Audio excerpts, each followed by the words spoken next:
The Torrens Street Tea Shop by Abigail Rae. London, 1835.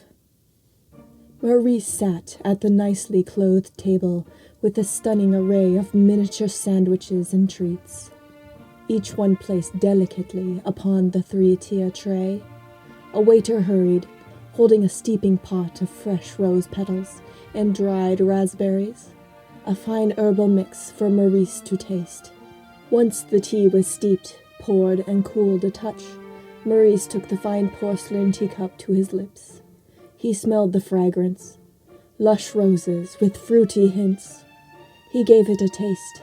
Soon after, Maurice grabbed his quill to pen his first impression. Maurice wasn't any ordinary customer. He was a tea critic. In fact, quite a famous young man in London. He had his own column in the Times about the best tea shops the city had to offer. Some of the most predominant people in society invited him to their tea parties in order to get his opinions on their hot herbs. In short, Maurice was popular.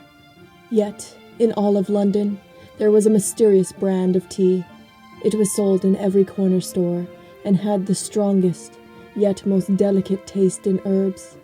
Their lavender could cause any insomniac to sleep soundly, and their mint freshened the worst of breaths. The brand was merely called Torrens Street Teas. Maurice consistently wrote about Torrens Street Teas in his news column because, like most of London, it was his favorite. The name of the brand was a bit strange, as there was no Torrens Street Tea Shop. It was only a brand, so far as everyone knew. Maurice, being the tea expert of London, wanted to get to the bottom of this mystery shop. There had to be secrets to uncover. To start, Maurice began writing for his column about his hopes in finding the Torrens Street Tea Shop. He wanted to keep the public up to date on his discoveries of the famous tea brand. On the first day of the investigation, he decided to firstly walk up and down Torrens Street. It was a street full of businesses, but no tea shops. Maurice continued walking towards the far end of the street, where the structures were older and beginning to crumble. One place in particular caught his attention, a tall stone cottage with an encircling fence. Much ivy overgrowth covered the metal fence and the cottage itself. There appeared to be a backyard, but the closed gates to the property made it an unwelcoming entry to investigate further. Maurice continued on, hoping for any clues on Torrens Street, but he seemed to reach nothing but dead ends. After a few hours, Maurice decided to take a break from his detective work and go uptown to one of his favorite tea houses. As soon as entering, many Londoners with the day's newspaper asked Maurice about his findings on Torrens Street teas. Maurice was much disappointed in himself that he had no new information. For tea at the moment, Maurice ordered some fresh cherry blossom green tea, along with a serving of cucumber sandwiches. It made for a good luncheon, after wandering all of Torrens Street. He finished the meal with a slice of chocolate raspberry cheesecake, then headed to his home for the remainder of the day. At his apartment, Maurice kicked off his boots and took a candle to his writing desk. He had a few pieces to finish up for his critiquing work of the other tea shops. With some newly opened tea shops in the north of London, Maurice took a break from thinking about Torrens Street teas. In becoming engulfed in a detailed description of his tea shop experiences, the time flew into evening, and the usual knock at his door sent Maurice to answer. It was the postman, giving a few pieces of mail. Maurice thanked him and looked through the letters. Most were bills and receipts, but one small note caught his attention. The address simply stated, Torrens Street Teas. Maurice stared at it in bewilderment for a few moments, before carefully opening it. Inside the note read, Come tonight to the shop on Torrens Street. You were here earlier today. Please come back tonight, after dark. Tell no one. Sincerely, Torrens Street Teas. Maurice shuddered. at the unexpectedness of the letter and its dark tone. He thought it odd that he was to return at night, but the suspicions grew on Maurice. He had to know the secret of Torrens Street teas. There was no specific address listed, so Maurice wasn't sure which place it could have been. Yet, deep inside, he was sure to find out once he walked back through Torrens Street.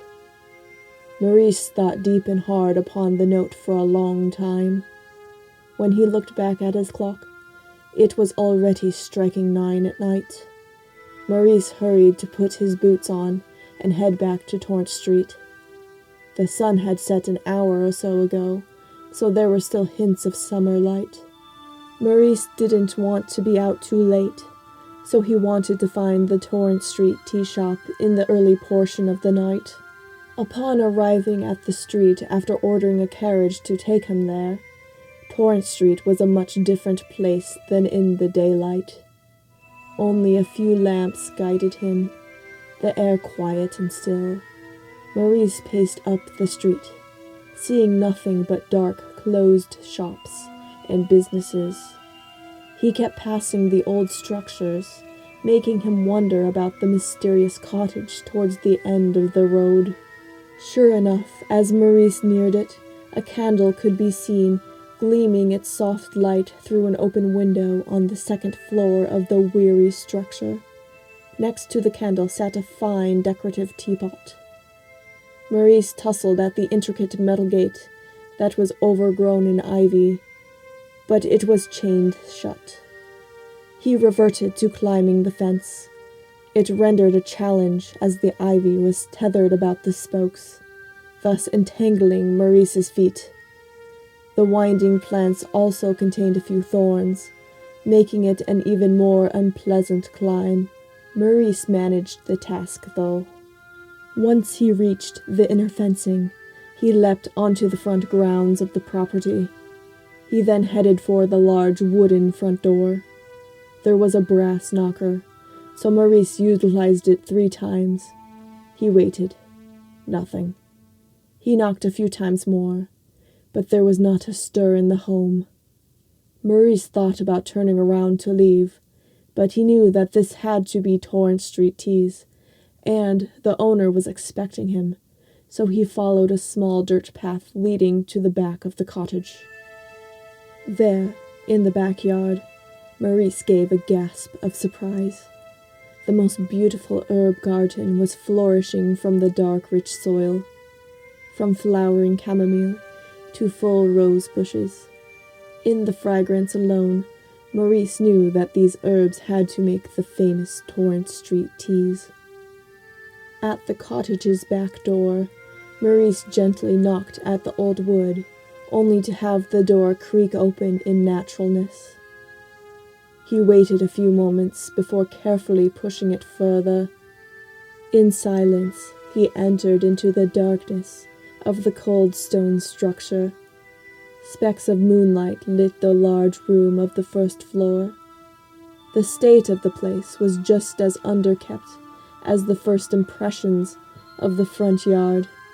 Cobwebs were in every upper corner, and a few mites scurried here and there. Yet, there were a few signs of human life, such as a recently used kitchen fireplace and a neatly made bed in another corner. A writing desk sat, with many old letters upon it, as well as yarn and other needlework. Maurice heard footsteps above him, on the second level.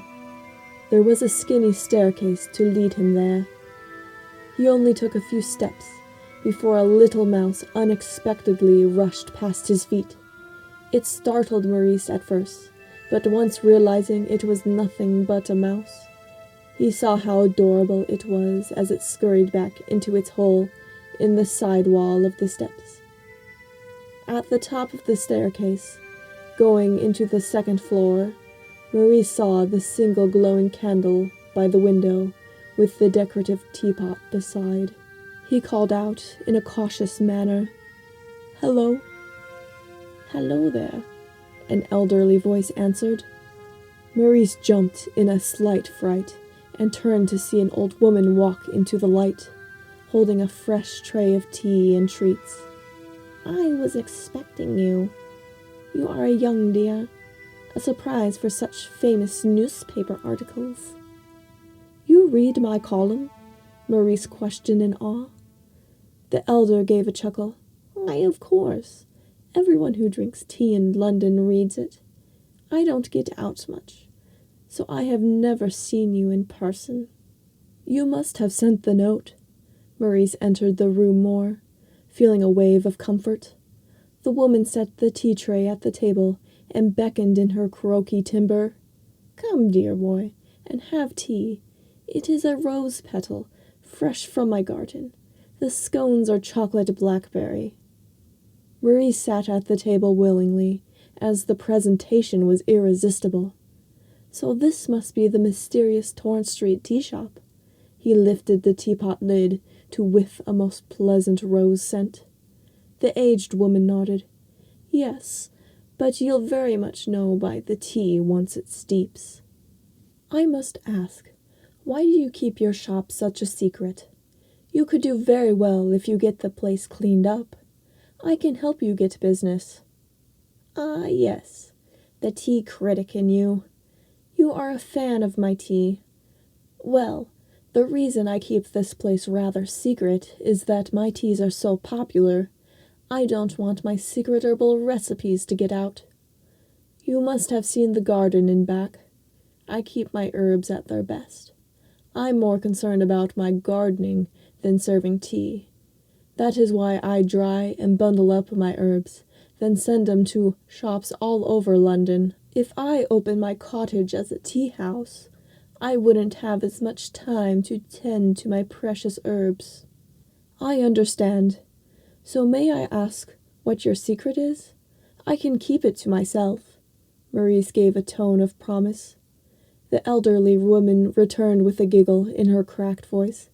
"Oh, tell a tea critic that writes in the newspaper my secrets?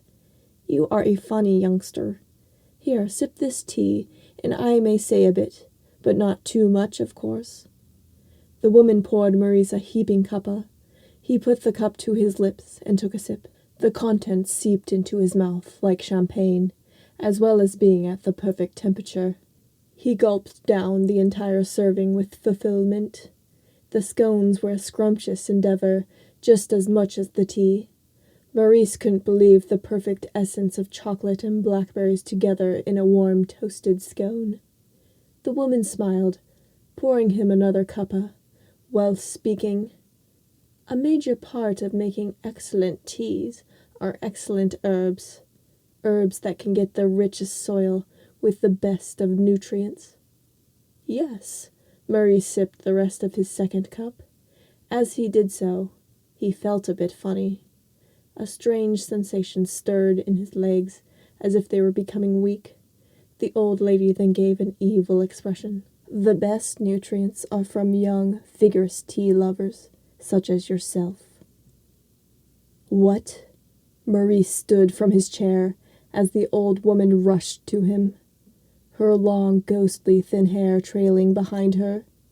She took Maurice by the arms and sneered through her grimy teeth. "You are not leaving my cottage. The tea I've given you shall soon render you unable to run." In a flash, she pulled out a dagger. Maurice screamed and jerked his arms from her. Soon after doing so, his legs suddenly fell limp due to the concoction of the tea. He stumbled to the floor, struggling in an attempt to stand. The old lady crept upon Maurice with a deathly tone. "You shall feed my herbs, hence becoming my next batch of tea." "No!" Maurice screamed in pure terror as the elderly gremlin made quick work of him by pressing the weapon into his waist. Maurice screeched, but his voice soon faded as he began to slip into a comatose state. The old woman then removed the weapon from his gut to store it away for the next victim. She gave an evil laugh upon returning to a pale Maurice, dragging him away by the ankles towards the stairs. It was a challenge, as the woman was in her frail years, but Maurice wasn't a big person, so she managed to pull him down each step, taking her time. She dragged him out to the backyard, carefully watching for anyone spying. Once she deemed the area clear, she took Maurice towards a blank patch of soil. A few paces away sat a shovel. She grabbed it and began digging. Once the hole was deep enough, she placed the rigored Maurice in, covering him in haste. When the soil was filled, she patted it to ensure it was a normal level. Tossing her faithful gardening tool aside, she hurried to the shed, returning with the seeds of lavender, mint, and chamomile. Carefully she planted a roll of each herb over the grave. After giving a bit of water, the old woman finished her work and left her garden as if nothing happened. Within a few passing months, a new batch of herbs sprung out of the ground in flourishing health. The lavender's bright purple reflected sunlight, the mint gave freshness to the air, and the chamomile blossomed large petals. These were the strongest herbs the Torrens Street tea shop had ever seen. The end.